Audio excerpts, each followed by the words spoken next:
Qu'ils soient d'enquête, de stratégie ou encore d'adresse, plus d'1 millier de jeux de société dans ce gîte hors du commun, qui regorge de petits trésors. Il y a des jeux qu'on a du mal à trouver. Ceux-là, c'est une série qui n'est quasiment plus éditée. Ça, c'est des jeux qui n'existent plus. Il y a plein de jeux introuvables maintenant. Avec des jeux en italien, en français ou en japonais, cette caverne d'Ali Baba du jeu de société accueille de nombreux ludotrotteurs. Ces touristes en quête de compétition sillonnent la France de ludogite en ludogite.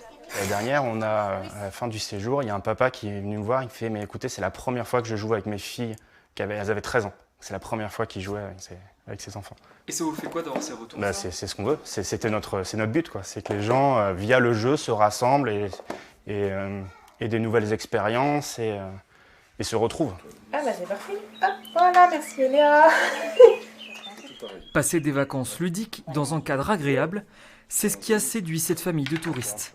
Elle n'a pas hésité à parcourir près de 500 km depuis Le Mans pour venir séjourner dans ce gîte. On n'a pas nos jeux de société à emmener, donc c'est un gain de place dans la voiture. Et puis ça permet de découvrir d'autres jeux qu'on aurait envie d'acheter ou d'essayer. On a un choix qui est limite même un peu trop grand, on ne sait pas trop quoi prendre. Je ne sais plus quel soir, on a cherché un jeu, j'ai passé je pense une demi-heure à choisir un jeu. Mais ouais, non, au moins on a accès à tout pour les enfants, pour les adultes et pour la famille. Il existe en tout 17 ludogites en France, dont seulement 2 en Occitanie, comme ici dans le Lot ou dans les Hautes-Pyrénées.